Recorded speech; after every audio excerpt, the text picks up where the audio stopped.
Hello, hello. Well, it's my distinct honor to introduce you to our final expert faculty teacher of Launch Academy, and so excited to have him here live to work with us. All the others were on Zoom.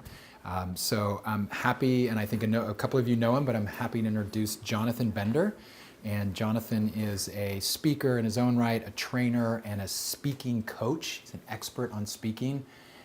And does that all over the country, and has a program called Claim Your Voice, which is a really powerful online and community-oriented program on helping you be a better speaker in all areas of your life. So he's a friend. He's also lives up in the Santa Rosa area and has been dealing with all of that. And I just feel so grateful that you're here and that you're being with our group with all that going on. And we're building a deeper and deeper friendship. So I appreciate you being here and supporting Launch Academy. So thank you, Jonathan, and welcome. Yay.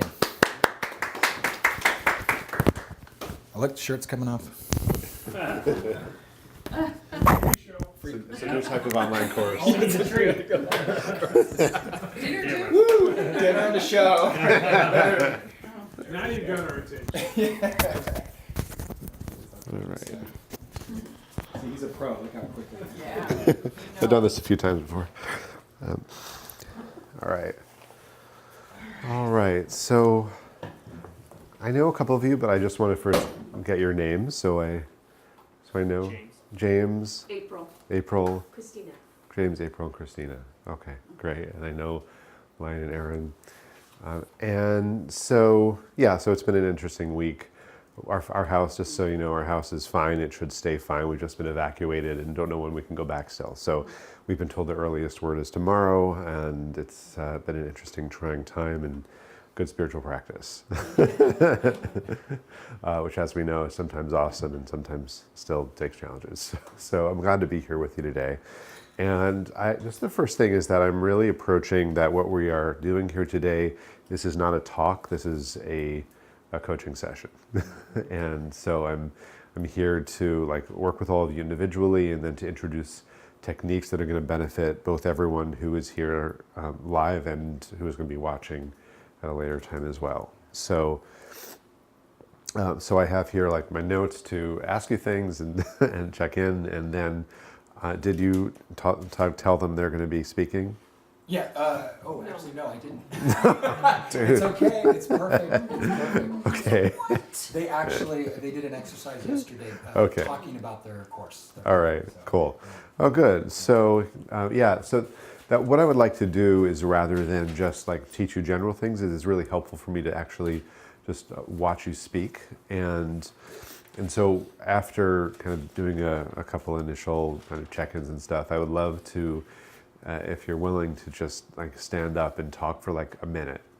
And just, it could be what did you do yesterday for the exercise? Yeah, they just basically, hey, I want to tell you about my program. And it took them only a minute. And then why I think it's important is this. And they did a beautiful job. So they can just redo that today. Great. So that's all you need to do. If you need a minute for everyone if you need a minute to warm up or get the back in your system, we can also do that. So I think, what I just want to say to start off with is that a lot of people approach public speaking as something that we should just be able to do because we can stand up and speak.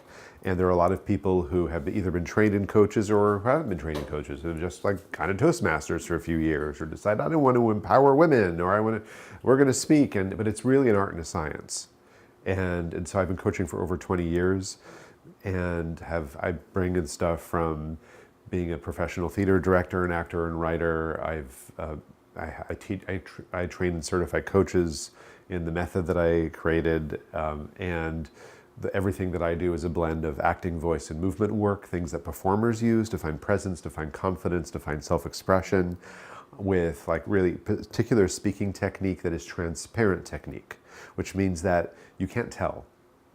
And a lot of times if you see someone who's been taught through a particular coach, after a few people in a row, you'd be like, oh yeah, I kind of see the commonalities. You should not be able to see it. So my view is that it is based upon how anyone shows up when you are centered, confident, open, willing to be seen, and that's also combined with a lot of personal and spiritual growth, the way that I teach it, because it's also about being willing to step into who we are even more. and to be even more comfortable and relaxed and showing up and making mistakes and being okay with that. And so there's a lot of mindset work and somatic work, energetic work, and I blend together like a lot of things in a very holistic system. And so that's also why I get really strong results, like even just with confidence and nerves that show up for most people at one point or another, whether it's like weeks before or in the middle of a talk or right before, is I have a 95% success rate and dramatic reduction of nerves. So all of the things that that people have issues with, if you really get systematic and clear training for your particular needs, it can improve really dramatically. So I just wanted to give that as a base point to know that my goal here is to just take you to the next step of wherever you are, teach them very particular techniques that can be applied for live speaking, but as Chris and I talked about, we really want to apply this especially for video, for audio, and whatever your particular needs are. Any questions around any of that, or? Yeah. Yeah. I was wondering, could you answer the question, like, what is the essence of the art and what is the essence of the science, so I can see how they... Sure. So I would say in terms of that's a really great question, of the science side, is that, well, I would say, like, for example, the way that I delineate speaking is in 5 areas, which is content in terms of what you say and how you craft any sort of talk or content to be able to really grab people's attention. And then there's confidence, and so there are many elements of what confidence is, and which is really more about vulnerability and being comfortable being seen, trusting yourself to handle anything in the moment. 3 is connection, and so that you are really deeply connected with your audience, and that also includes, like, in terms of the science, there are very specific things. I'll teach you something today of, like, I know you're not having a big emphasis on camera work here, more on audio, but there's some on video. Yeah, Zoom calls and that. Yeah, kind of well, stuff. including for Zoom, Yes. is like, how do you work with a camera, and how do you so I'll, like, for example, how you look into a camera and not at a camera. It's a very big difference as far as what that will look like on the other side. So, and also, and I have a whole body of work around just connection. So, and how I break that down. 4th is vocal and physical dynamics. So how you stand, gestures, facial expressions, like very specific technique in terms of the science of it. But that's based upon being totally relaxed. And place that some people go wrong is they'll teach gestures, but it's not based on being relaxed. And you're not going to be relaxed if you're in freeze response. So it's having that training in terms of like relaxing and how do you prepare and handle that. And how do you enhance the voice, vocal resonance? My voice is a little compromised because my nose is extra stuffed because of the smoke this week. But when you really know how to enhance the voice, advanced vocal dynamics, how to play with pitch, tempo, volume, enunciation, how do you score a talk so that it's like a piece of music and takes people through it and is engaging like a journey. And then charisma and presence. And so charisma and presence are often thought of as things you have or you don't, and they can be grown. Like all of us who do spiritual work, we know that we can grow presence, but we can grow it as well for speaking as well. Now, so that's kind of like the science, is like the breakdown, the skills, how you slowly build that over time.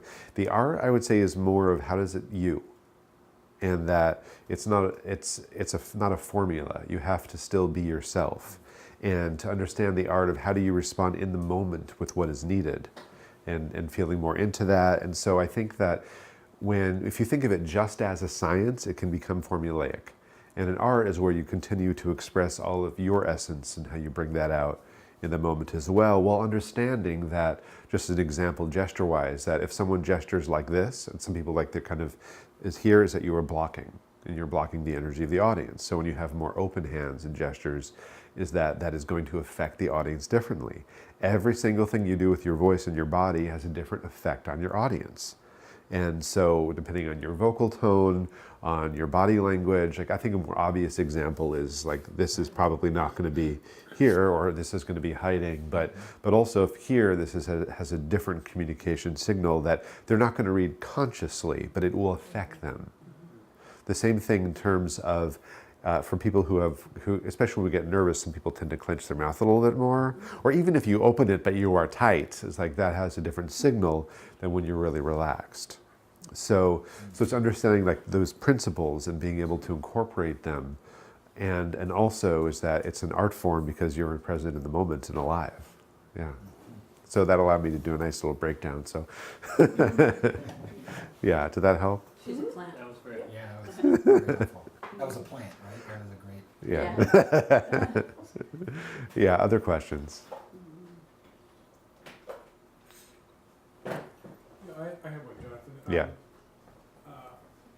I do most of my work on audio, not video, and I'm much more comfortable with audio because I can use a script. Uh-huh. And I script all of my talks out word for word, Mhm. and I don't read them. But I have the confidence that I know what I'm going to say because it's all laid out in front of me, and I can check to see what I'm saying and then say it another way. So I can be very authentic with a script in front of me. It's harder for me to be authentic without a script in front of me. So, Mhm. I mean, that's just an issue I need to work on personally. I really need some coaching on that. But Cool. Let me just speak to that. So you brought up a few interesting terms, things in there. So first of all, authenticity. It's something I do a lot with, and I have, like in my kind of free course, which is kind of based on product launch formula, my very first video is called the authenticity trap. And so often this idea of am I being authentic or not is more like, am I comfortable? Do I feel honest? And so often I often suggest to let go of the concept of authenticity and instead strive towards presence. And so I could talk about that for an hour. So so it's not bad. It's something that all of us in the growth circles tend to talk about, and it's not like I never use the term either.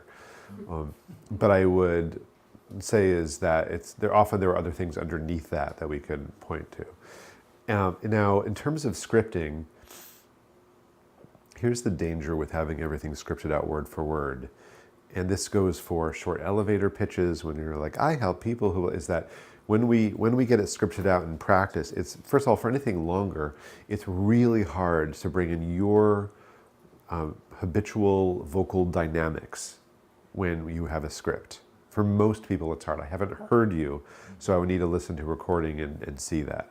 So what I am a fan of more of is having bullet points, and that you practice it out loud and find the rhythm and words. So you might just say like, first bullet point I'm going to do covering this, maybe even outline of things, and you can kind of glance and make sure that you cover that. And then, but when you practice it, practicing that several times out loud, and you find your own vocal rhythm of those points, so you actually get comfortable, even semi-memorized with that. But it's different than writing it out, because the other thing too is when we write out a script, we're often writing in a way that is meant to be read and not to be spoken. And it doesn't have the same type of inflections. Now, I'm a trained performer. I can make anything sound amazing. My art from the age of 14 was the performance of literature. So I know how to do that. I train people how to do that. But it is a longer arc of learning for most people. And again, I'd have to hear you. Maybe you're fine with that. Than it is to speak it out loud and find the natural rhythm with that. The other thing I'll just say too, in terms of particular scripting techniques and formula, is there are two things to consider in terms of the verbiage that you use. One is, now I don't know what you've taught them or not, but I think I see this a lot in terms of any sort of scripting, is that it comes formulaic. It can be like insert words here or start with these words. You have to make sure those are terms that you would say. And second, it has to be niche specific. So if you're a niche, if you were CEOs are going to respond very differently than massage therapists. So basically like generalize as far as the type of languaging and phrasing, and you have to find that way of using the general principles of it. This kind of goes back to the art and science, and if you want to use that metaphor, and to find it so that it really brings out like your voice and who you're speaking to, while also making sure it's hitting those main points that we know are also going to be effective with any sort of scripting. Did I answer your question, or did I just derail my own thing? Okay, great. Other immediate questions? Actually, let me just go ahead and ask, because I was going to do this anyway, because we've kind of started, I'd love just to hear a little more from each of you of, your own relationship to speaking, whether it's live or camera work, and like anything that's up for you, either in general with speaking or around this. So I kind of have an orientation to, at least from those who are in the room, of how that is for you. Thanks, sir. And just tell me your name one more time. James. Yeah. And I've found that the thing that gets in my way is I'm usually not quite as prepared as I probably could be. Uh-huh. And so I tend to wing it a little more than, I know that's my growth edge, is to do more scripting. And I feel pretty comfortable in front of the camera. I didn't used to be, but I'm pretty comfortable. And I feel like when I'm in the zone and I get present, I can get present. I have some, maybe I talk too much with my hands. I probably use them a little bit too much, but I feel like I can bring presence. Great. Thank you. This is mostly virtual. You're not doing any talks in person. I am starting that actually, and I have done that many times. I used to run workshops and Okay. retreats, so yeah. Okay. Great. Thank you. Yeah, just go ahead. Well, I mentioned here that I'm doing Facebook Live, and I've been doing it weekly for almost the last year, and so that's put me, into the extemporaneous place pretty well, where I have to, I write out, like, I put on the camera a piece of paper that just sort of things I don't want to forget to mention. Mm-hmm. It's still a little awkward, but it's getting better, I think. I do some live speaking. I'm also going to be on a summit, an interview kind of situation, and I have done Zoom calls with people in groups. I do some workshops. Mm-hmm. And anything else as far as like any issues that comes up for you? Or? Oh God, yes. Well, I had a situation where I was speaking to a group, and the avatar in the group changed at the last minute, and for some reason it threw me, and I pretty much left my body for the entire thing, and it was frightening, and I don't ever want to experience that again. It was horrible. I was horrified by what happened, so don't want that. Great, thank you. And I did Toastmasters. Okay, great. I've done some public speaking and some videos. I do a lot of teleseminars and telesummits, and those are spontaneous, but I usually prepare a lot. I just had one a couple days ago, and I read all my materials so that I could respond to his questions. So I think I'm actually better than I think I am. Because when I watched my video, I went, oh, that's pretty good. So I liked how I came across without scripting and spontaneously. But I do get very focused on detail, and that's probably where I go wrong. And I do have a lot of ums and ahs that I have to edit out of my recorded programs. Okay. Even with the script, I still and ah a lot. I'd love to get rid of those. He just edits them out, though. That's what Yeah. he does. It's like, I can't do it simultaneously. I can just like edit it here. I'm editing. You're editing in your head. Could you edit me in your head? Well, I can tell you how to stop saying them. What's that? I can show you how to stop saying them. Yeah. So, Yes. yeah. great. And that'd be good for all of us, probably. Yeah. I'm sure it's, it's in Um, my vocabulary. Yeah. We should Alright. just make it a vocabulary word. So my relationship with public speaking is it saved me academically. Is it what? It saved me academically in high school because the nature of my dyslexia is I panic when I have to write things, especially back in the old days with a typewriter. And at that age level, if you tell your teachers that you would rather do an oral presentation, they froth all over. Yeah. They're so excited that you want to actually do public speaking at Right. that age. So I didn't write a paper through all of high school. I just delivered everything as oral presentation. And it really wasn't until computers and cutting and pasting that I could actually start to stomach writing something. So I have this sort of romance with oral presentations because it really allowed me to succeed, Right. which I wouldn't have been able to otherwise. So, but it's also really old training. It's like debate school cards sort of training. So it feels old. And so anyway, right now in my life, I have a like a 30-year time frame of live presentation with workshops. It's a very, you know, they're only there because they're paying to be there. So everybody who's listening to me is already pre-inclined to believe me and listen to me and love me. So, I mean, but I'm very good at speaking to audiences about shamanism in whatever language they understand. That's one of the things that switching how I'm going to talk about this to my audience is something that I do pretty well if I understand who my audience is. If I don't understand, then I have to wait for them to start asking questions. And right now I have a 9-year every week podcast, hour-long podcast, which is scripted. I'm still listening to the scripting things already. But the whole thing of doing it now on a camera and what does it mean to work with a camera is a totally new world. And I noticed that, and I just did a bunch of videos, and they kept saying, "Look at the camera." I'm like, "Where is it?" It's like there's all this black stuff over here. Where's the camera?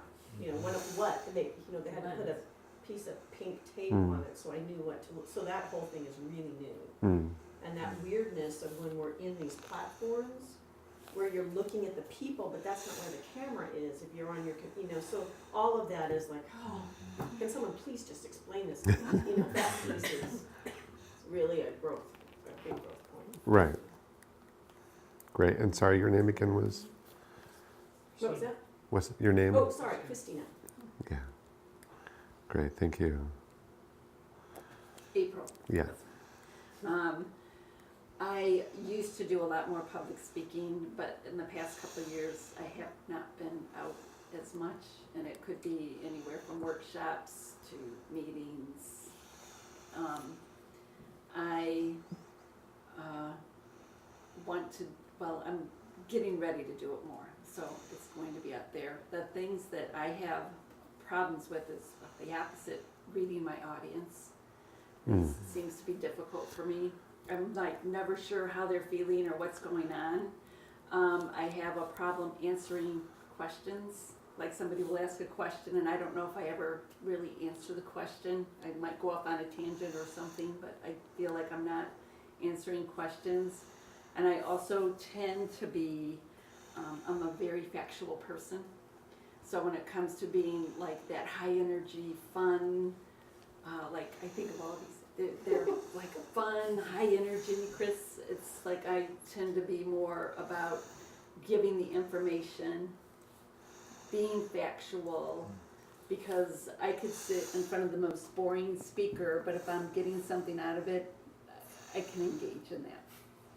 And I know that's not a good way to be. I don't want to be like that. I can be exciting, but that is a little bit hard. Okay. For me to like step into that role. Right. Mm-hmm. Awesome. Anything in terms of people who are not here that you know that's helpful to? It'd be hard to speak to. Okay. those other folks, yeah. Great. What I'm really interested in is like when I know my content inside and out, and I'm in front of an audience, what to be attending to, where my attention should be, as well as when I don't know my content quite as well enough, maybe I don't have it all scripted out quite as much, my cognitive load seems to go back to content, and I kind of start to tune that stuff out because I'm like too much over here. If you have any strategies for how to, even when I'm not 100% ready, feeling ready, how to still make sure that I'm standing out here and doing that even when I'm not fully prepared. Does that make sense? Like speaking extemporaneously and not shut them out because I'm trying to like concentrate on what I want to say. How do I balance those two so that I maintain the connection with the audience? Okay. And letting the talk actually come from the audience rather than from your head. Like See, that's a whole different. That's yeah, the trick. That's, that's what I need to know about. Because if you know your Yeah. content generally well enough, Yeah. I don't know how Yeah. to do this. Like that's a question. I don't know how to do that. But that's what I'd love to get to that point of like, Yes. let's co-create and, All right. and relax into that. Well, that's a little different than the main thing for camera. So let's see if we can get to that, though, if I can at least talk about that. So, great. So thank you. I think, why don't we go ahead and put you on the hot seat. So, I can do that now. Yeah, do you need a minute to go through, review your stuff before we start? Just like yesterday, If you want to just take a minute and go through your, Can we have our stuff up there? I think you want to know things up there because Yeah. Well- gesture and holding your laptop or something. That's. I would say you don't want to hold your laptop. Right. So if you need to, then do it. If you can do it without it, it's better. So, yeah. And I'm gonna just have a bite of this while you're. Yeah. There's some So chocolate. much food. Dark there. chocolate. And just so you know, the only thing you don't want to eat before you go to speak is chocolate. Really? It's bad for your throat. So, most other foods are okay. Probably candy corn is not so good. I would probably avoid sugar, but can't in general. You've done candy corn before. No, I just think that's one of the most sugary things I can think of. So, That's why I said candy corn. Cotton candy, that's probably pretty good too. Kale Sponge chips. pudding. Yeah. On your teeth. Yeah, I know that. Any kind of bread. So we need to get them out of our computers, oh, what? and the information that can be on our computers. Yeah, just not holding it if you need it in front of you or something, so he can see gestures or how you're moving your hand. The content is not as important, guys. You just trust, talking about your course for a minute, Yeah. 30 seconds to a minute. I'll actually not really be looking at what you're saying. Right. Blah, blah, blah, blah. Pretty much you can do that. But you do need to say something that's meaningful. Just know that I'm not worrying about the right word or. Can I just talk about the course? Yes. Yes, It doesn't have to be what I said yesterday. absolutely. No, just 1 minute. Yeah, let's do that. He'll be like a person that's interviewing actors. Okay, that's complete. You're done. So Yeah. Keep talking until he tells you to stop. Yeah, I might just probably. Yeah, cut him off. I'll cut you off if it's more than a minute and it's not you. Don't worry. So, is there a seat in back somewhere I can sit? Yeah, back? absolutely. Yeah, let's do this. You want to sit or stand? Do you like sitting? I prefer to sit actually. Yeah, let's get you. Was the things from out there? This is the throne. We call this the throne. All right.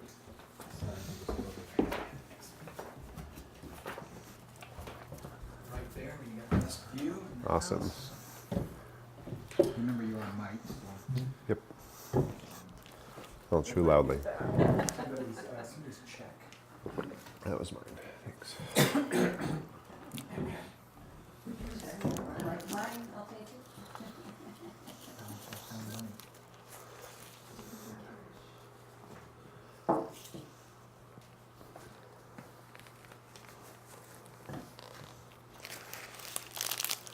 Nice.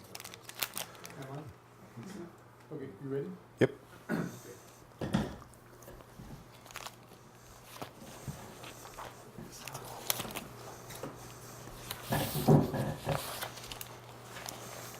So as coaches, you know that your clients come to you for help.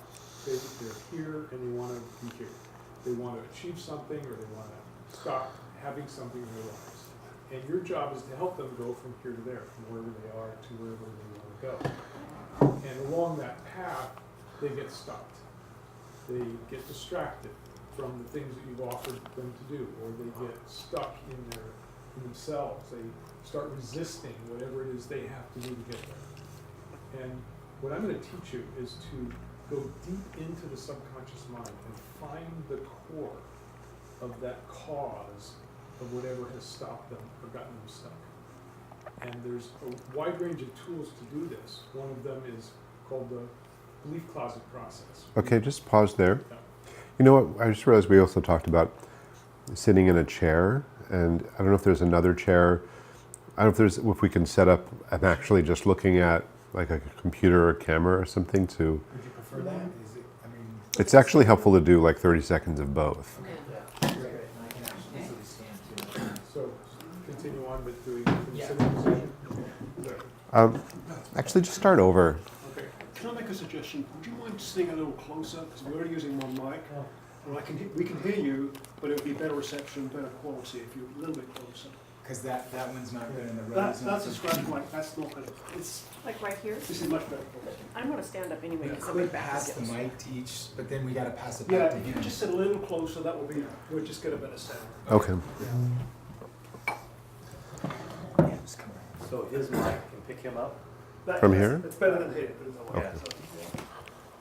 So, Jonathan, so this is talking into a Yeah, do you actually have a computer or some camera or something that he can Yeah. look Do you into? want me to add Zoom, or just so it actually has a camera, or just the No, that's all right. just That's the okay. web? I can- Just no, the no. prompt. We don't have to do this too. I think you just want to give him an essence in there. Yeah, So it is helpful If that, you want it to yeah, just be looking like this. is that- yeah, Yeah. yeah. Okay. So what I do is I always make sure my camera is here, but that would interfere with. I don't have anything to prop it. But that's- It's all right, just emulate it the best that you can. Yeah, that's perfect. So as a coach, you want to be able to reach into that client's subconscious mind and find the cause of what is causing the resistance, what is causing the distraction, what is causing their just impossibility of moving forward. So I'm going to teach you a number of tools to help you move right into your client's core, right into the core of their consciousness, and discover what it is that is causing their inability to move forward. And once you do that, they will suddenly be able to zoom forward and accomplish all the things that you're recommending they do. Okay, that's great. All right, thank you. Stay on the hot seat. Awesome sauce. No, I think, let's go ahead. I'd like to see everyone, Oh, actually. good. And instead of giving feedback? Yeah. Okay, all right.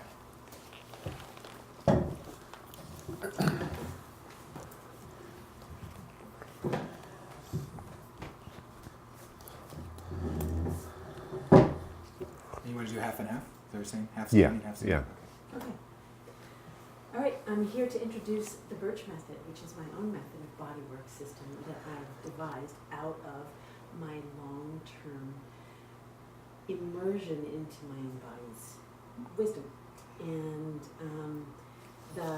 the three keys to having a body that actually works is alignment, which is having your body follow its design as closely as possible. It's attunement, which is learning how to actually tune into your body so you can access that wisdom of the design.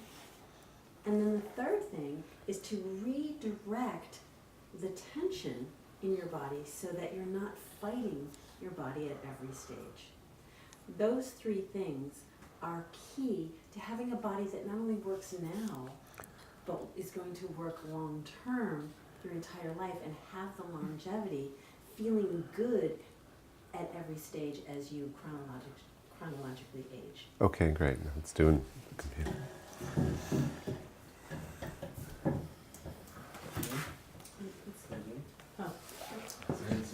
Oh, She's seen herself? yeah. Having a body that works, like that's gonna be your key to living a long life, but also a happy and quality life that you want, so that you can have the richness that life offers you. And the three keys to doing that are the three fundamental principles of the Birch method. And the Birch method breaks down into three A's, three components. The first A is alignment. Alignment is that which works. It's that, when you follow your body's design, it just works. It's like if a plant doesn't have water, then it doesn't work so well. And when you give it water, it thrives. The second A is attunement. Okay, great. Thank you. Awesome. Cool. We need to be excited. Yeah. Excellent. Sorry, Lion. Well done, well done. Cool. James.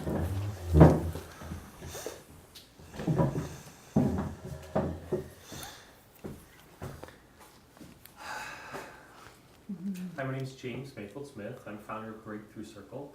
And today I want to talk to you about the first doorway in our Breakthrough Circle program, which is attune your presence, attuned presence. And if you're doing any type of transformation work, the very first thing that we need to look at is, where is my presence?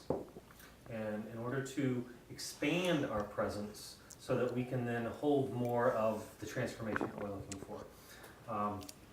So I'd like to take a moment and just close your eyes if you would, and imagine a time when someone was very present with you. What was that like? How did they show up for you with presence? Great. Okay, let's go to sitting.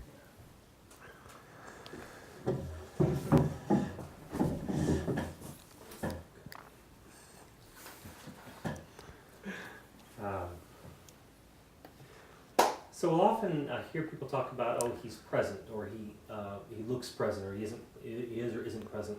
But really, a better question is, what am I present to? Is my presence here with us in the present, or is it in the past with something else, or something that happened in the past, or is it in the future, or is it wrapped up in some emotional dynamic that is present for me that gets in the way of me being able to actually connect with a person or to work with myself in this specific way. Sorry. So we really need it to the computer only. Oh, to the computer only, okay, got it, that makes sense. Okay. Yeah. Thank you. Just start from the top again, just do a little bit. Okay. So one helpful question to ask is not whether or not I'm present, but what am I present to? Am I present to this now moment? Am I present to the task at hand, to the interaction with the person in front of me? Or am I present to maybe a memory or something from the past? Or maybe to the future and some worries or anxieties that I have? What am I present to? And how is that going to serve my intentions here? Great. All right. Thank you. All right. Christina, do you want to go? Is there more water? Oh, yeah. Do you want Pellegrino? Is that okay? It's all gone. Hang on 1 second. Christina will get some more water. Thank you.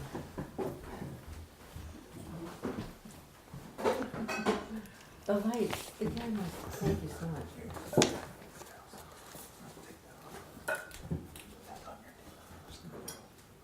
It reminds me always of that moment where you're behind the wings and you come out on stage. Yeah. It's a rush.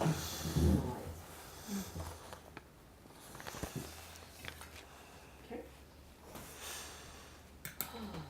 Let's see, what are we going to talk about? Yeah, Okay. So welcome everyone to Energy Body Mastery. Glad to have you join me here. I want to just do a quick course overview of what we're going to be looking at and help you understand a key kind of secret here. So the main pieces we're going to review in the course in the first week, we're going to talk about grounding.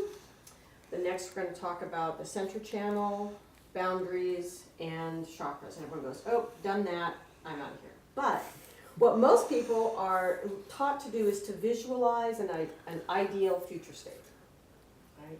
Which completely ignores what's actually going on right now, which is all that really matters to us, is what's actually going on right now. And so what we're going to be working on is, yes, understanding an ideal future state, but also at the same time being able to tune in and say, what is my state right now? What's the gap? And the purpose of the course is give you a whole set of skills to close that gap so that you can ultimately get your real everyday self into that ideal future state. Not Correct. just sit here and imagine it every morning, then go out and deal with the world exactly the way you did yesterday. Great. Thank you. Let's switch.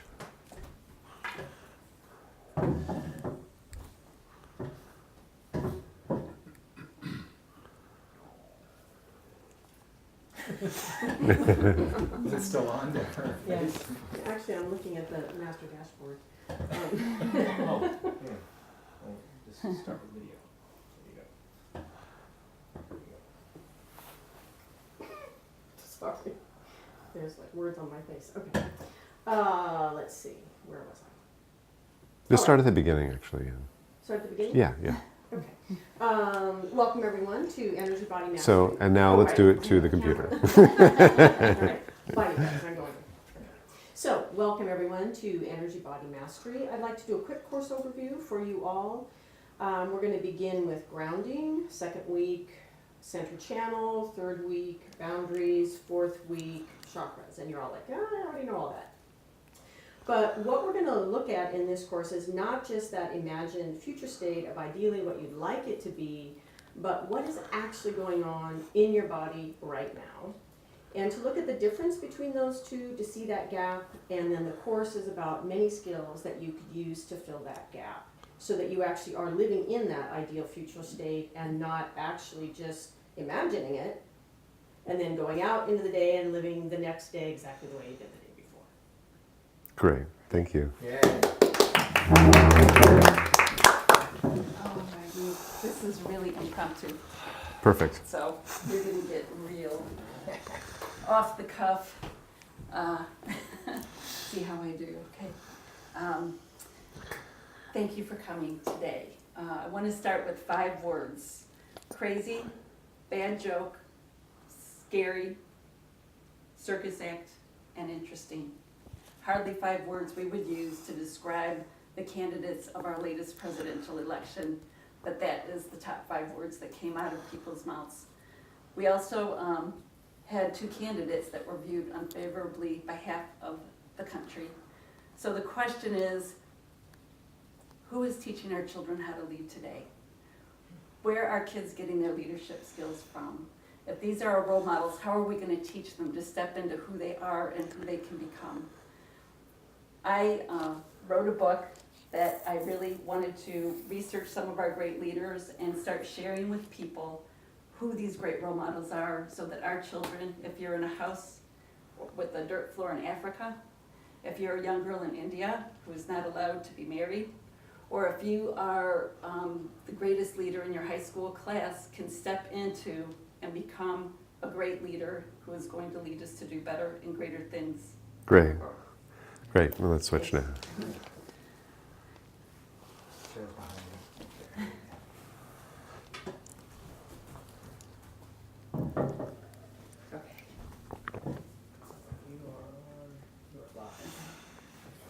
Hopefully none of my customers.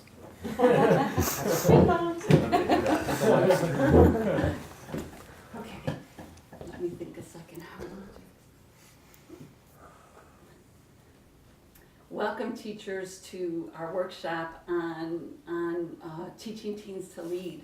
I think when we think about being a teacher, something happens to us at some point in our life where we wanted to, we got that feeling. We knew that something happened inside of us that taught us this is what we want to do.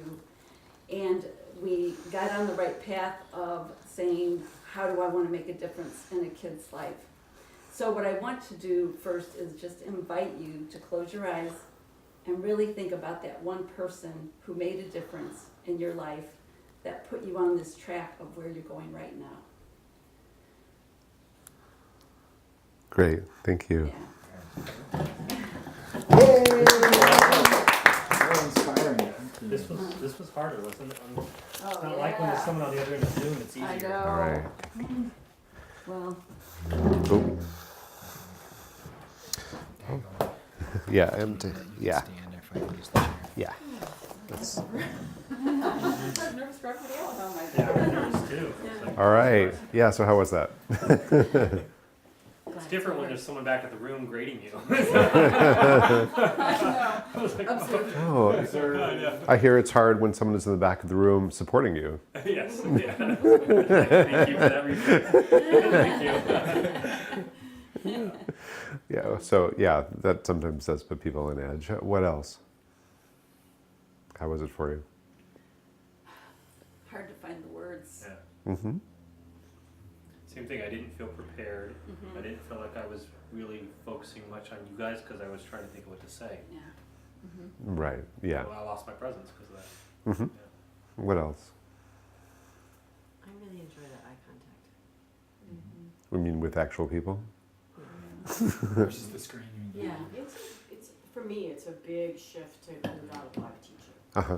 Because a lot of teaching for me is question, Right. Q&A, kind of shapes a lot of where a particular class goes and helps me know who the audience is and what level they want to learn at. And Mm-hmm. everything online that's largely gone. The eye contact, are they listening? And then you see all those little exclamation points go up, which shows they're not paying attention.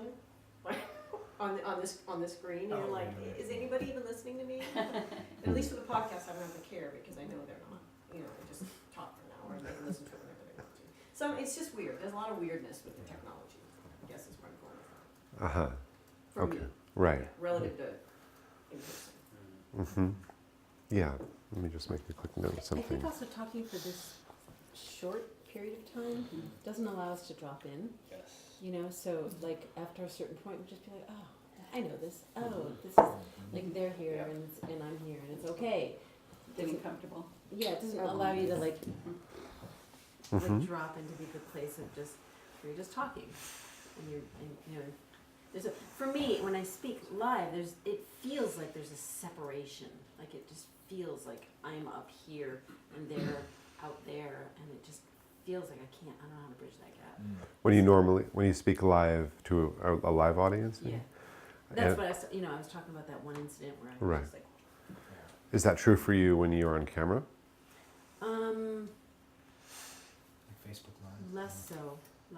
I mean, because you get a little bit of feedback. You see the Yeah, hearts. hearts going across the screen. I'm like, "Aw."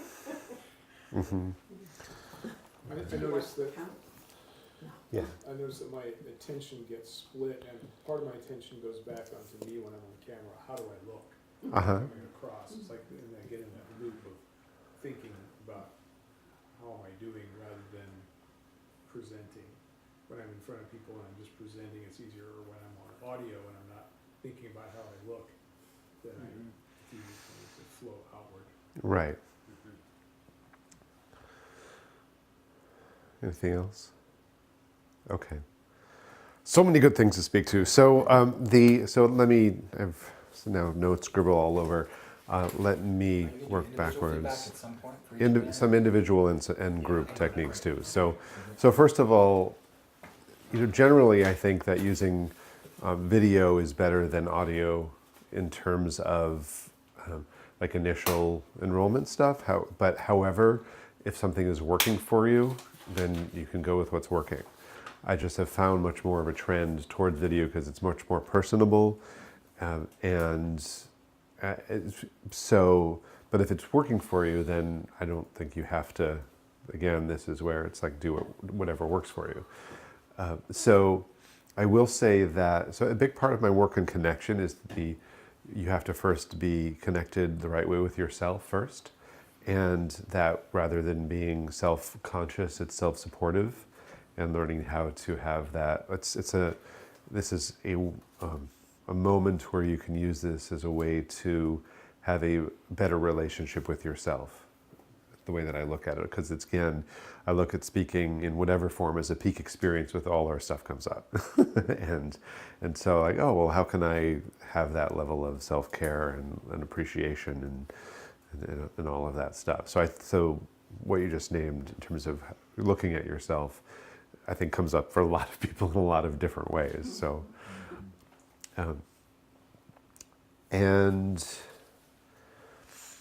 So would you be, just checking, would you be willing to do an actual laser round with each person rather than kind of weave it? Would that be okay? Because I think it'd be hugely valuable. I don't know if you're planning to do that, but would you be willing? What I think 30 seconds to each, here's what I saw, and you can improve on it. Yeah, I can do that. I was going to do that later, but I can start with that. I know I would want that. Okay, cool. Definitely. All right, so let me just continue with Lion. So, and there's differences in terms of sitting and standing. So one thing that I saw for you that is with a lot of people is that sometimes if we don't have a stable base, and so your feet, the stable, actually this is better just do with everyone and show you right now. So if you can stand up, is just like we do in yoga, is have your feet parallel directly underneath your hips, like 3 to 5 inches apart. That's my coach for all of this. This was my old base. Right. Guy base.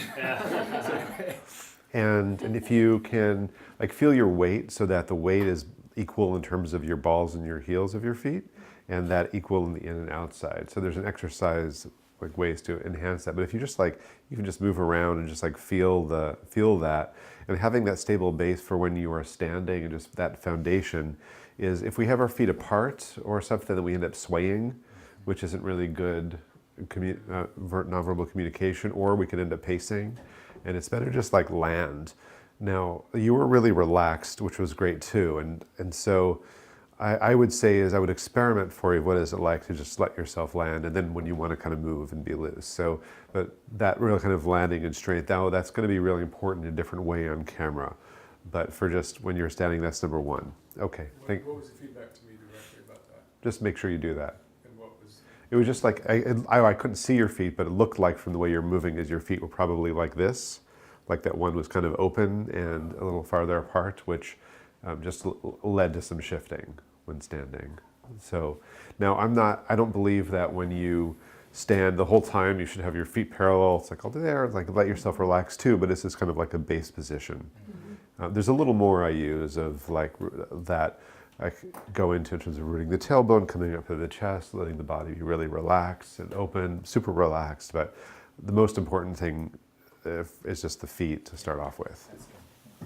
Yeah. Okay. And interestingly, you looked a lot more comfortable when you were sitting than when you were standing. Really? You were using more facial expressions. Your face was kind of stiff, and you started off. You have to think about what's the energy that you want to start off with. And so it was a little frozen when you were first standing, as opposed to like being warm, really like having that, like, it doesn't have to have a big smile, but just even like having that warmth come across. And I saw more facial expressions and warmth when you sat down, actually, and were just looking at the computer. So, and pausing is the way to get rid of ums. I'll come back to that. So, Aaron, your hands were a little closed, like I mentioned, like a little closed off, as opposed to, it didn't look bad, but having a little more open. There's a gesture technique which where you want to start with your hands relaxed at your side, rather than we kind of tend to do this often, which kind of blocks. And from here, you can do lots of gestures. So I'll see if I have time to go into the end, but I want to more so show you gesturing for on camera for everyone as well, because that's the most important thing I think for today. There was a way in which, when you were speaking, that it almost looked fake. Like it didn't have, you didn't feel as like dropped in, and I think that's what you were talking to as far as that. But it was also kind of like almost like a little too smiley, and I wanted to feel you drop more into your core, into your tailbone, into your back, and just like that rooting, that deeply grounding and rooting, and just like finding that deeper power in when you were speaking from there. So, and so we just have to make sure that when we're smiling, it's coming from a place of connection rather than having to, like, trying to be positive. And so that comes with like making sure we're connected with our heart and that genuine love that's really shining forth rather than emulating it. For James, there are some needing improvement with gestures. I think there's also, it's a bigger project, but there's a bigger full. Well, no. I know I wasn't very. No, it's not that. Yeah. No, what I was to say is that you have more. You have more vocal resonance at your disposal than is currently coming out. So that growing resonance that's a bigger project just for anyone who wants to do that. Anyone can do that, but it just takes a couple of months to learn how to grow that. Okay. So Resonance as in a vocal. that vocal resonance. It's a lot easier to coach body language than, like, the voice takes a little bit longer to really inculcate that. Registers, that kind of stuff. It has to do with relaxing how we hold tension in the neck. It has the diaphragmatic breathing. So there's a relaxation, breathing, connecting the breath to the voice, opening up that fuller resonance. People, I mean, it's a little less now because some stuff people love my voice. I'm like, yeah, I did a lot of training. So that's what I shortcut for everyone is you can get that in a couple months if you want You that. have such a nice voice. Oh, I thank you. noticed it, even though you're stuffed up. Thank Can you. I ask a question? Yeah. So in terms of like really like getting this stuff in, like when I get up to speak, I know a lot of the stuff. Yeah. I know a lot of the stuff. I've heard it in various different ways from different people over years. Mm-hmm. I'm not doing it. So what's that gap? So there's a difference between, I mean, I don't know if this is the answer for you, but in general, there's a difference between knowing and having it integrated. Right, that's exactly what I'm Right. saying. So the way that I train people is that you have to practice, like, do you know about habit building practices? Like the essence of it is that you have to learn a little bit at a time, integrate it, and then you can do more after that. So that's what I teach is, like just like for example, where I start off with most people is just learn how to relax, how to breathe, ground, and relax, and to do that throughout the day for like a week or two. And that once you have those in your system, then you can layer on top of that things like how to stand properly. But if you're standing or moving in a way without relaxing, then it gets forced and weird. So, and also how you have to be relaxed and relax the neck before you can start to bring the breath up to the voice to start to grow the resonance. So the way that I teach in my system is practice twice a day for like the particular exercises wherever we're on for like 5 or 10 minutes twice a day. I call those power practices, and then you do habit builders throughout the day so that whether you're sitting in a meeting or you're speaking or in the grocery store, that you can just do these things. So you have to like grow these as habits that become part of your life, because it's never knowing what to do, it's that you have it at your disposal. Now, there's the other thing that where that goes to, one of the big things I want to talk about today is how do you prepare and warm up. Obviously, this is not an optimal circumstance. You were just asked to do it. You didn't have a lot of practice. And so I know you're not going to be at your absolute best. I'm not looking at you as this is your like shining example and this is like thrown on the spot. It's not our benchmark. Yeah. And so, but often people don't warm up and prepare enough. So I can talk to you about that a little bit more in a bit too. So, and that is really important. When you say practice, yeah. are you practicing speaking? Like what? Like you're saying practice relaxing. Is it just relaxing or is it relaxing and speaking? Well, the way that, so I separate things out. Like in Clean Your Voice, my online course, people don't even start speaking until week 4 out of 10. I mean, and speaking, I mean literally making words out of your mouth with addiction enunciation techniques. It's like I start off with like inner work, the relationship to the self, compassion work. Level 2 is just literally just learning how to relax wherever you are, like anywhere, and then applying that grounding like to, and really deepening that. And then you can do it for speaking. So before you get to speaking, make sure you have that at your disposal. Now, I tend to work with a lot of people who've done a lot of growth work, and yet it's always, well, when do we lose that? And so how much do we come back to that? So then we eventually grow that into all of the speaking like that, but it's even breaking it out of that. Just how relaxed can we be no matter where we are? Well, I work at that a lot. Yeah. But it's not showing up in my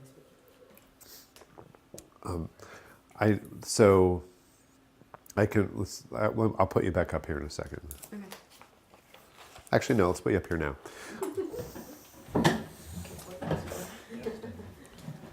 All right. So, did you go through Thrive? Yeah. That also means you had a particular level of training and role models. I mean, not that you weren't speaking before, but who do things in a way that, like, I really like Cheryl and Jesse, but I think this stuff is fairly contrived and enforced. So if, for you, can you focus on your tailbone and just feel some weight and let it drop? That goes really counter to my system. Mm-hmm. Would you be willing to try it? Yeah. Okay. Kind of to your system that you teach, you mean, or? Yeah, my tailbone lifted is exactly where I want people, where I want my own body. Because of the relationships, but I'm willing to try. Okay. Just give it a try first. Feels wrong. Cool. So that's great to notice that. And you can come back and never do it again after 2 minutes from now. So can you feel weight in your body, more importantly? Can you let yourself be heavy? And can you hold your arm? You can try this if you like, and just like let it drop. So feeling like just movement weight down is the most important thing. And just shake it out a little bit. And you can, you're welcome to do this along if you like. Let the jaw drop a little. Find a nice deep diaphragmatic breath.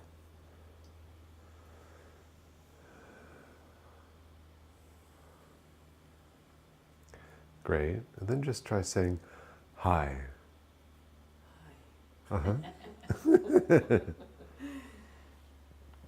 Now I just want to say I'm shortcutting many steps of technique and trying to get to a point. So the most thing is feel the weight. Let your neck relax more.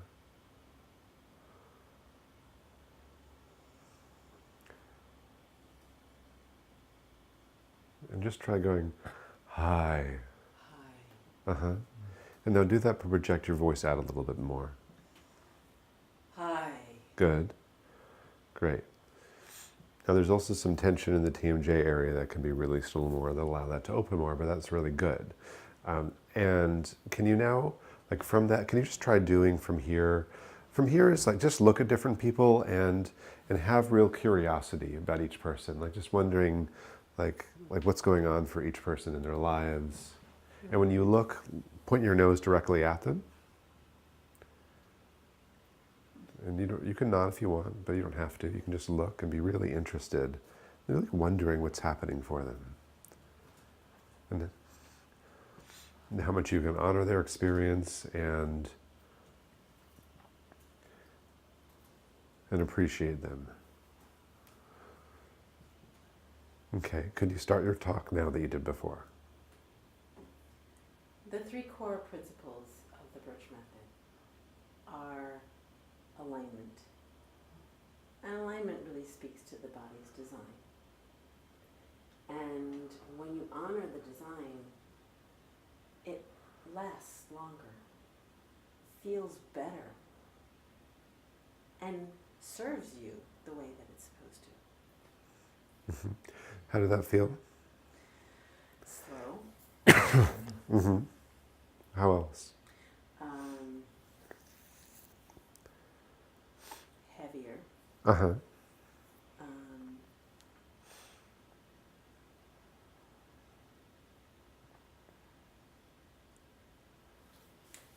I can, like, so this is what happens for me, is that I start to want to leave my body. Uh-huh. Right. Yeah. Can we get some feedback of how that was? Yeah, I thought it was more grounded, Yeah. and the slow really served you. Even if it felt too slow to you, I could track you better and felt you in your body more. Thank you. You appeared more like an expert right off the bat, more like competent. I got a better sense of competence, I think, from that slowness and that groundedness, believability. And it's not that you need to go that slow, Yeah. but the which of the two engenders more trust? This one. So yeah, I mean, it was okay to err on the side of this because you want to find that quality. And by the way, I don't normally talk about weight in the tailbone. I have no idea why that came up for you intuitively. So I talk about some of tucking and finding like different postures thing, but I have no idea why that came up intuitively for you. So more so that heaviness is like that level of feeling you there. I was like, oh, now I really want to hear what you're saying. Okay. Because your experience comes out of your connect with your own body. Right. I feel like you're speaking from that place immediately the second time. From that deep well of wisdom versus talking about that well of wisdom. Right. Which just felt more like it the first time. Yeah, That makes sense. it's your embodiment of your You were in the yeah. Yeah, yeah, well, that's always that's the trick for me in speaking, is I want to get disembodied. Like Yeah. there's a real pull, I can feel it. Totally. And it's frightening to me because I don't want to be in that place. And at the same time, I don't know how to get into connection with my own body so that I can get in connection. Exactly. Well, you said that right, is that more connection you have with yourself, the more that you can have with others. But that's why we just starting off, like literally I would say for you, is the first thing I would do is probably for 2 weeks is just practice like having that a little level of heaviness, a little slower groundedness. And it's also, notice what I said too, this is really important, to feeling your back. Is that energetically what happens when we are nervous is or focus on audience is we are leaning forward a little too much in our energy. And so it's like we're here rather than like settling back into ourselves. And so like focusing, I have different tools this, but the shortcut is like focusing on your back there, that heaviness, and then there's other things we can do as far as like the heart and connection. But when you're in that space and that level also then of like really witnessing, acknowledging, and out of like, oh, I need to speak now. Yeah, that's exactly the mode I get into. My brother has a saying that says that when you're talking about people that Lion was referring to earlier, the people that he's jealous of, like the big people. My brother says, and he's worked with all these people, like he's been in the New Age space forever, and he knows all of the big names. Yeah. And he said, the back is as big as the front, which is like the unacknowledged back. Right. Like so I like that you said that, because that way I'm speaking from back here. I'm speaking from the back rather than just presenting the front. Totally. Yeah. Well, it's also part of like being there for yourself rather than Yeah. just, so, yeah, great. Can we give her a hand? Because that was really awesome. Really, well done. Yeah, thank I you. didn't get to say this, but the quality that you had was gravitas, right? Yeah. Gravitas is a great word because it comes from gravity, Right. and the grounded. Yeah, it was such a different quality. Yeah, and like, yes, integrate that, layer in other skills, layer in tempo variation.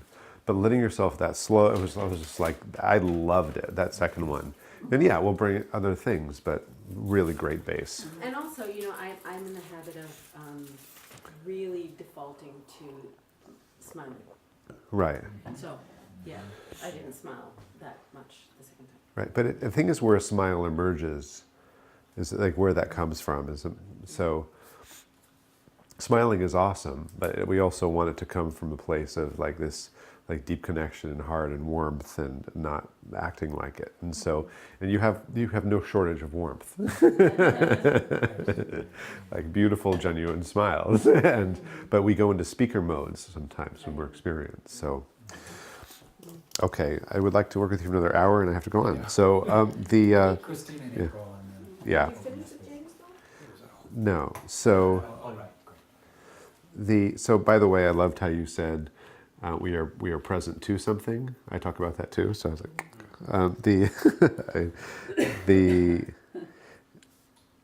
so yeah, making sure like gestures have to happen inside the frame of the camera, and so it's really useful when you're working to see yourself and to position the camera that you have to make sure your gestures like, can be seen when you want them to be seen.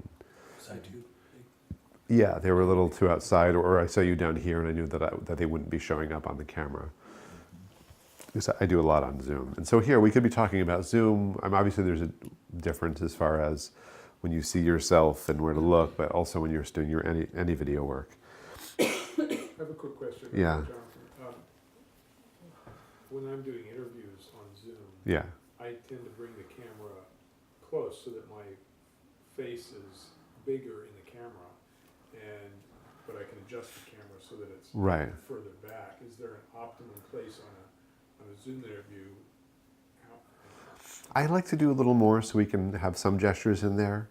And also it means it depends a little, if it's Zoom, like that can be really close up. And so I like to have a little more gesture room, but I don't know if there's a perfect way. Personally, I have that preference for some gestures, but I'm not tied to that. If you feel like it's better for some reason that you have that level of close-upness, then I don't object to that, but I would experiment with playing with some more gestures and have room for that. So James, one thing that I saw for you also was that you looked a lot more comfortable just talking to people, and even to the point where you didn't want to talk to the screen. And that there's this, sometimes that I had the, I kind of imagined into it that it might have felt kind of very constricting to talk to there. There's one of my favorite sayings is how we find freedom within structure. That it can feel really confining and limiting, but actually within that, then you can look at how much can I play within that particular structure. So you can experiment and see all that you can do, and which both could be how you change the camera angle, but also like what are all the things that you can play with and nuance that you can have. Like if on a mic, then I can do all sorts of different things with my voice that I can't do live, and vice versa. So It's more like I didn't have anyone to connect to, which took away some of my presence. right. So here, obviously, there isn't anyone there live. So let me just, it's kind of fun actually peppering in some techniques as we're going around. So if you have is everyone, who doesn't have a computer here now? I only have a iPad thing. iPad. Okay. So if you have one, go ahead and open it. And if you have Zoom, you can also open that. Or Skype, right? Yeah. Yeah. Something where, Or even photo booth.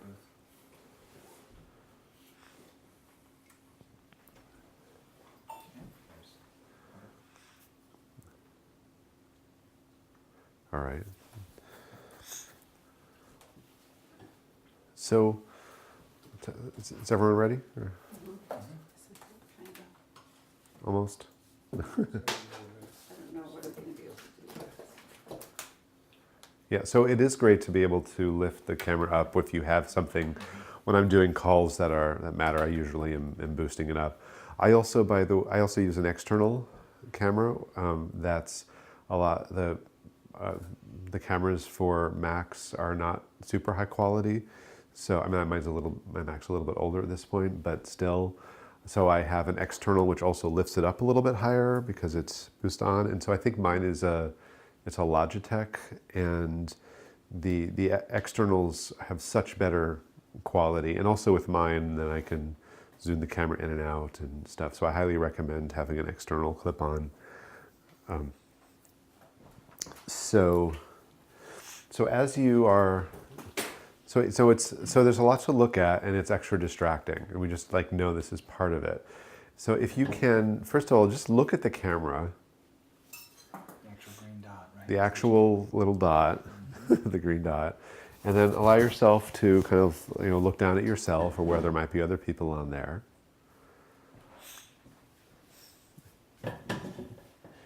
And now just like go away, if you could just skip to another window so you can't see yourself anymore. Okay, so from there now, just look at the camera.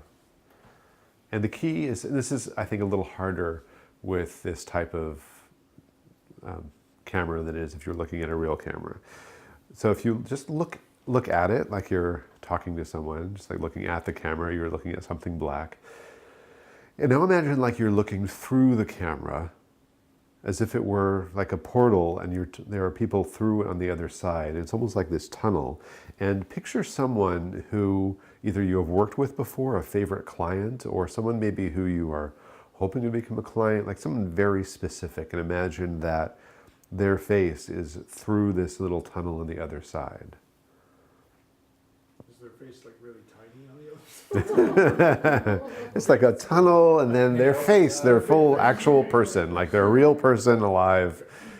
And that when you talk, you are almost like having to do a little more facial expressions because you're talking, you have to make sure it gets to them through the tunnel.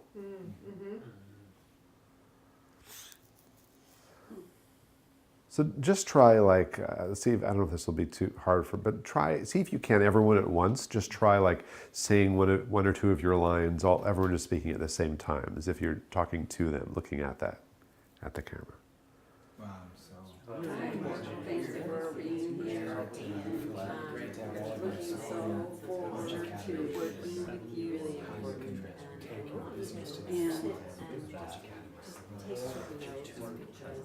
Great, and now really even more think that I'm like sending my energy through time and space to you, even to someone watching a recording. And try it again. Are we exaggerating on that? Yeah, exaggerating, just to energetically intend, like I am sending this to you. So I'm so excited so about here. thank you. I can't wait to dive in with the program. We're really excited about everything we're going to cover. I think you're going to get a lot out of today and what we're going to be doing. So you'll be able to continue to All right. forward. How'd that feel? Warmer. Yeah, definitely better. Warmer. I tended to try to do that. I was leaning in more. So just to know that, Yeah. my energy had to be more rather than try to send the energy from that place. Yeah. Again, that forward energy through the camera. Yeah, so it's that energy of like, I'm like, and it's very like, I have the intention, like I'm reaching you, I'm connecting with you in a way that we probably are more likely to in conversation with someone. And so that's why it's helpful to imagine someone in particular that it could even be you could even imagine someone like a friend who, like I can think of a particular friend who when I'm, like certain friends we're funnier with, or they evoke different things, we're really comfortable. Like picture that friend or that person that like evokes those things from you. That would be a way to do it. To me, it feels like the difference between just doing Qigong and doing Qigong that has a contemplation. So you're adding this mind piece to Right. the thing that you're doing, and then syncing them up. Yeah, there's an intention. Yeah, And that intention is about that connection and impact. it's like giving the mind the right job. Right, exactly. Very well versus letting it do stated. whatever it thinks it wants. Right. Yes, and it's moving beyond talking at. So go ahead and if you can skip back now to your Zoom screen, where where you now have to deal with seeing your own face or other people's faces. Jonathan, would you, while we're doing this, would you speak to Chris's point about leaning in versus being? Well, I would say first of all, so I didn't address posture yet. So for sitting, it's just like make sure you're like sitting upright, not slouch back. I like to be sitting a little forward in the chair, like not with back against, and so but relaxed. So very kind of like similar to standing. It's like you're not going to slouch here. It's very upright but really relaxed. So if you just want to try that posture first of all, and from here you can sometimes in forward, like you can move. But the main thing is like upright, but you have to be relaxed. You're not being scolded or graded or checking your posture. It's just, and just like imagine for you, like letting your heart shine. Like it's your heart forward, like that you are really connecting from your heart, which could be physically moving your heart forward a little bit.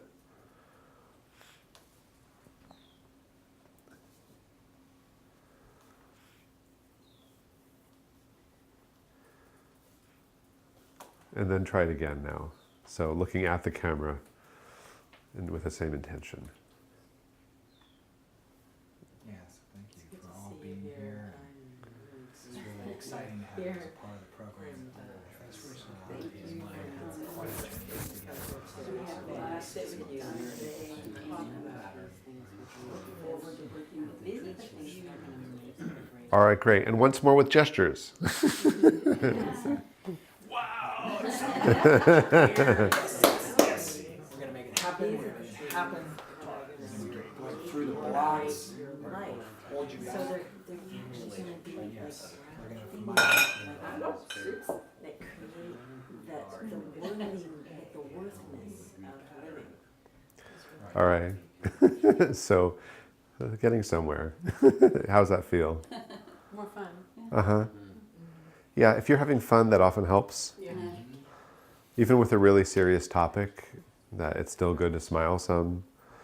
So, I mean, So to answer your question, my experience is just remembering his back, kind of really staying with my heart is moving forward, the energy is moving forward, but I don't have to like create the movement with my body forward, as long as I'm extending my energy.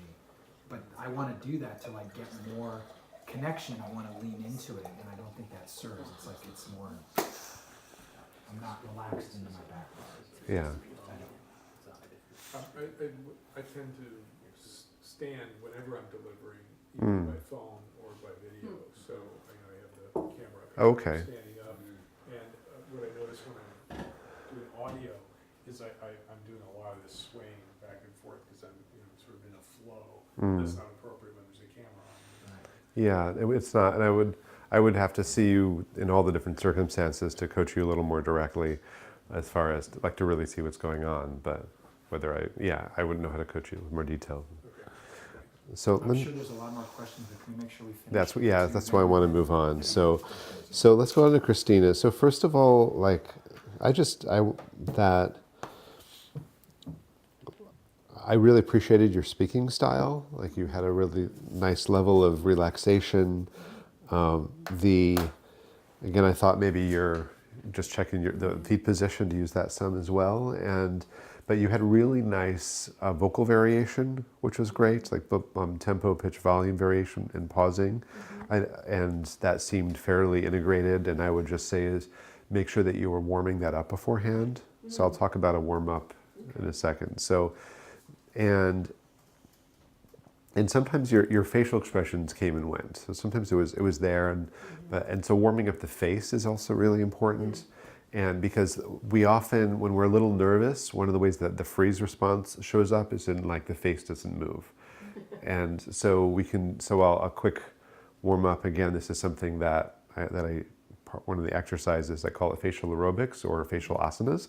So if you lift your eyebrows up high, and as high as you can, and then down, good, up, down, and then one up or something else. Play around, you can have a lot of fun with it. Wrinkle the nose, stretch it down. Good, cheeks down.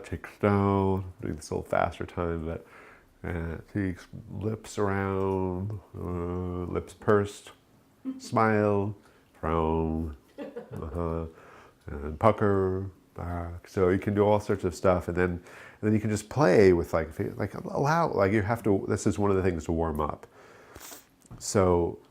Like first, the way I teach is you have to learn the exercise, you have to practice and integrate it, and then you have to warm it up before you speak so that it's actually alive. And it's reintroduced and there in your system. So the way that so it's like first, learn the techniques. Second, integrate them by practicing them daily, a few at a time, and then you have to warm it up before you go to speak. I'll also mention too that whenever you're speaking in any format, that at any time you can just hit the restart button by saying, oh right, I said some so let me remember the technique to stop doing that. So you just bring it in rather than, damn it, I was doing that. So be an ally, not a critic. And that's the t-shirt for that.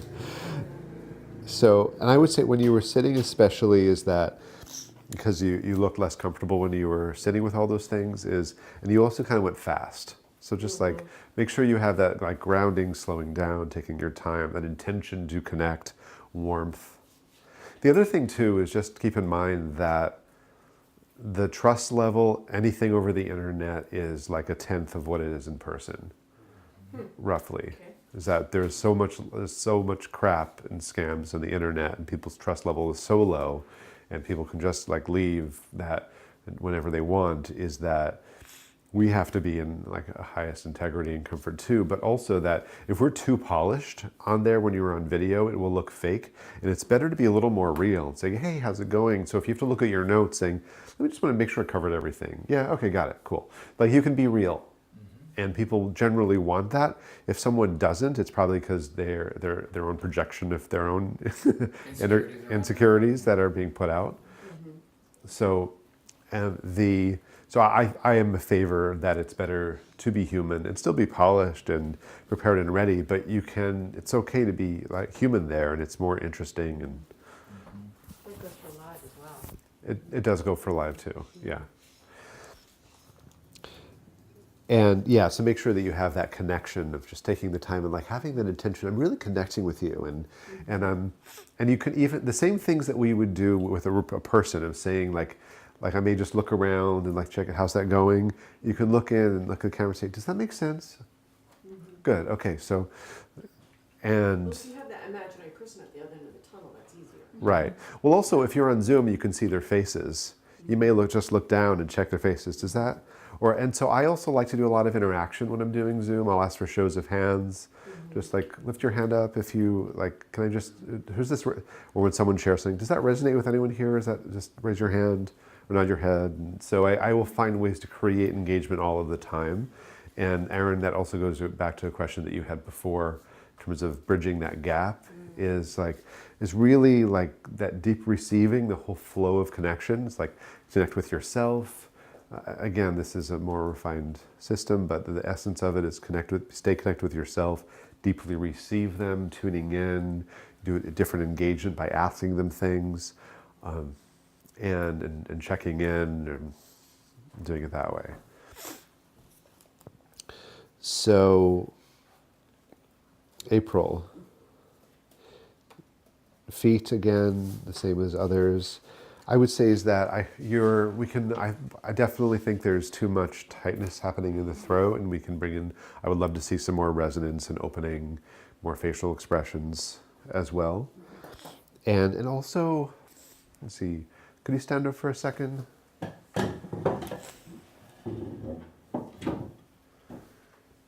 Is she in shot too for camera, or does she need to come up here?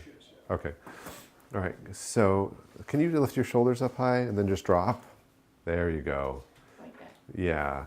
Because your shoulders kind of got they were really high when you think so, and that happens often for a lot of people with attention. And so doing like with her, if you're able to, that dropping of rotating and opening, just that loosening is something that's really important for you, for most people really. And it was interesting. You were kind of, there was the shoulders, but also a little wiggly, Yeah. and so it's like relaxing, but then just being solid and grounded too. And growing the diaphragmatic breath. I would also say for you, a lot of the releasing the TMJ tension is helpful. So, and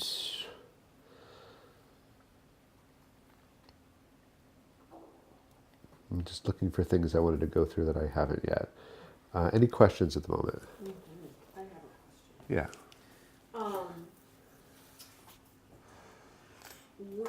Often when I'm speaking to something I have a lot of passion about, which is mostly what I bother to talk about, and I see this also with it, right, is I often get teary.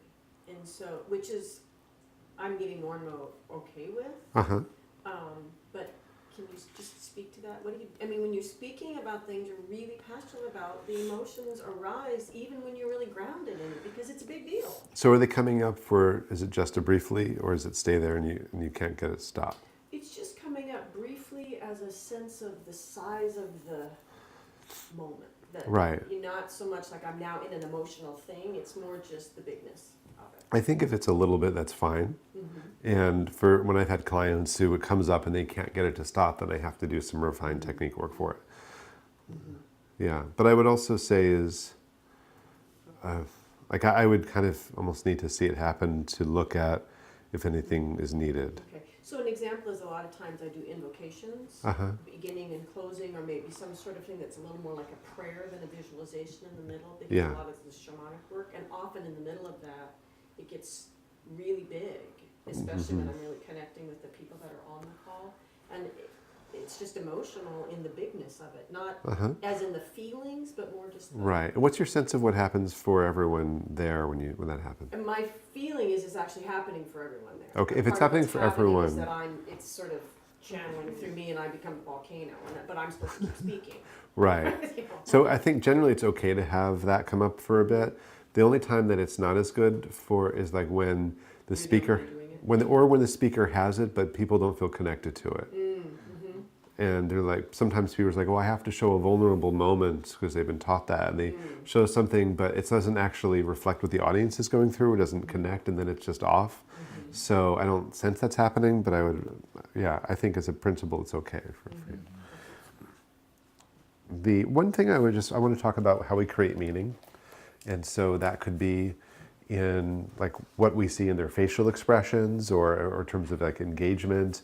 And we can create stories that don't work for us. So like I'll just give one example that I got my start in high school and college speech competitions.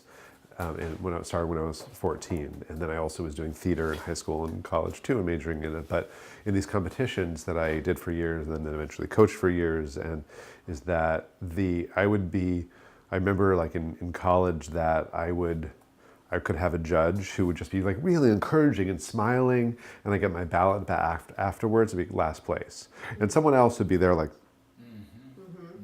and afterwards it'd be like, that was the most amazing speech I've ever seen. Like you don't know what's going on for people and what's happening for them in their lives. And so they could just be tired, or we don't know, or in pain. Or so not to construct negative meaning based upon that, and that we can just ask questions like is this hitting home, or I just wanted to check in with you, or so obviously this depends on audience size and format, but I would say is you can, if you see everyone, one signal I'll give, by the way, that's easy to tell. If you see people, this is more for live, but if you see everyone kind of wrestling and starting to cough or become more self-aware, it usually means you're losing them. And you have to change something. So changing meaning, use different dynamics or how you're speaking. So, but it's always just be okay to check in. How is this landing? Like, is this new information for you, or is this insightful? Does this feel a little more like, or what's been most helpful? Like there's lots of things that you can just like check in and ask. I notice that as an audience member on a Zoom call, I will take my camera off of me because I'm always multitasking, and I know that's going to be a distraction for the speaker. Right. It looks like I'm not paying attention. The truth is, I'm not giving them all my attention. So Right. I'd rather put my, my freeze frame photo up there so that they know I'm present at least partially, rather than Right. actually taking attention away from me. Yeah. Well, then that's good things. If you want people to engage when you do it, then you have to look at what comes up for you with that. So. Yeah, I think something that's important for me here is that I could be in a large room and hone in on that one person that's like this, and I can make a whole story that moves me off my center from one person in the audience. Right. That I'm making a story of, not even the whole audience. Right. I have to be very careful that my radar doesn't hit that person that has something going on in their life that I don't know, but I make it about me. Exactly. Or they're triggered and whatever, people get triggered. Right. Yeah. Is it helpful to like have these made up stories? Oh, he must be fighting with his wife. I mean, is that part you recommend? I instead more just have the intention of like, how can I love this person? And how can I speak more to them? So like, here's the thing is that when you're the speaker, you're in charge. And we usually put the audience in charge by worrying too much about their reactions or the size of the audience. And this is also where I work with things like masculine and feminine principle, yin and yang. And so they need someone to hold the space, which is actually both masculine and feminine in different ways, and to be there. But often speakers, we put them in charge in different ways. And so it's a flow of energy where we are receiving and we're taking in, and that informs what we do. So it's not dominating them, it's there in service. But you have to decide, oh, well, how can I love that person more? How can I check in what's needed? And then, well, you know what, I don't know what that one, so I'm just going to speak to everyone else right now, and that's okay, and no one knows I have this inner dialogue going on. So, yeah. That's good. I appreciate how you go back to like care. I mean, it's different than some of the other things I've heard before, how you go back to that. Yeah. Well, it's also ultimately is like our intention is essential. And so like, even if we're there making an offer, is like, you only want the right people to sign up with you, because otherwise it's going to be a pain in the ass, like they're going to get refunds and be unhappy and be more work for you.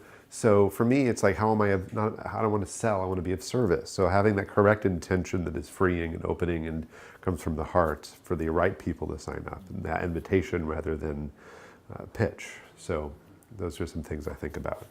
I want to talk, because we're kind of running out of time. We are about 5 minutes. Okay, yeah. I really want to talk about preparing and warming up. So I've covered most of the key things, and of course, I would prefer to have 3 more hours, but so in terms of warming up, that I would say just first of all is that as a performer, that we're going to do a good hour warm up before we go perform. And before speaking, this is how people normally warm up. Like, all right. Yeah. Speaking is an embodied act. You have to bring it into your body. So if it's something that's really important, then you have to be not just like warming up right before, but like many times. Most important thing, speak out loud, full volume, with everything that you would normally do when you speak. That means speak with facial expressions, gestures, like practice. If you're doing it for a camera, you're not comfortable with that, then practice with the camera or the computer. If you have to like get a bunch of friends or get this group to do a practice run with you, so that you have just like people on screen, if you're doing a Zoom call and you're not used to that, like get used to the actual format. It's kind of the same thing that for speaking live, I often say practice at least in the shoes that you're going to wear. Or maybe even if it's a different type of, if you're wearing a suit or a different type of dress or whatever than you normally do, then practice in that so you get comfortable with that. It will put you in a different mode and mood. So for same thing with the computer, get used to that. So that's just like one in general. Don't make any changes if you can for content for a day or two before. Just like you saw today, is that when you're focusing on the words, it's hard to focus on everything else. Sometimes we have to do things last minute based on multiple factors. If you can avoid it, do. The biggest thing that I found out that would hurt my competitors, I had state and national champions in speech competitions. The thing that would hurt them the most is if we made last minute changes. So that we basically, at least 2 or 3 days before would be the last time I would even give them any coaching. So they just get, the most important thing is that you were comfortable and relaxed. So the things that I look at for warm up, you have to be warmed up physically, like stretch, relax, get your body loose, get your breathing. Warm up vocally, so all the different vocal exercises that I teach, that's a little longer thing for the moment, but of how you really waken your voice. So that would be like waking up your your enunciation, which is also about impact, your volume, all those different vocal dynamics that, especially like Christina, I think embodied the best today. And like waking all those things up, waking up your facial expression. So the body language, like just get in the mode of doing that. Waking up the connection skills and remember, all right, okay, I'm thinking about a million things. I have to actually practice beforehand and prayer by myself, looking into Zoom at the camera and practice that whole thing of doing that and being distracted with a picture below. Like just practice that beforehand. You also have to do an emotional warm-up. Confidence is about being vulnerable and being seen and trusting you can handle anything that happens. So how do you warm yourself up for that? I have tools, and I know all of you have your own tools that you can approach for that as well. So, and then of course, with the content, be comfortable with that.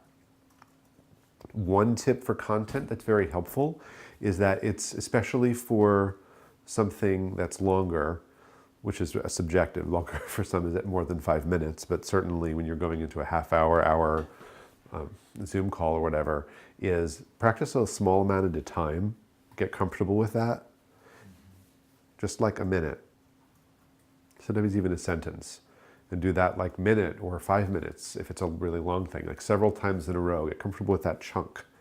And then you can get comfortable with the next chunk and then add it together. If it's really important, do small chunks and get super comfortable with each one and then put them together. So in that way, if you have an outline, that you can just practice that section like over and over and then get comfortable with the words, find a new rhythm for that, find how you would speak that organically and not like from the kind of scripted out written thing. Yeah, so again, like any art and science, there's a lot of stuff and I've dumped a lot at you. You're welcome to, if you would like to, if you may want more help, you can talk to me about it and have me do a consult with you. So, and direct you in the right place with me or someone else. So I'll just say the easiest way to do that, chatwithjonathan.com. So, and that's Jonathan, Jonathan. Yeah. I'm not an expert in this at all, but what I found when I do prepare, what helps me, and I just want your take on it, is I'll take my content without even looking at it. I'll video me just extemporaneously talking about it, and then I'll take that, because that's my natural style, and I'll use that to make my speech, because I feel like it's more, rather than starting from like written. Is that something that, does that make sense? I mean, it makes sense to Yeah, me, but it does. And that's what I'm saying in terms of the outline, is like knowing the main points that you want to hit. That also could include, by the way, an inspiring quote or statistics. You may have even a few sentences scripted and then the rest. But otherwise, though, is like recording yourself speaking in your normal style is really good, because that's going to bring you back to how you are when you're relaxed and you're not trying to follow a particular and then I add in the details that I left. Yeah. Okay. I'd have to look at it in detail to check, but as a principle, that's great. Okay. I'll also say too, by the way, is like what we did here is the fast version. Like with a client, I start off with a 35-point assessment. So like the level of detail, but I always look for here, what is the most important fast thing that's going to get some fast results? And so that's what we are doing. So these things should take you somewhere. Any other last questions before we, okay. Yeah, Lion and then Aaron.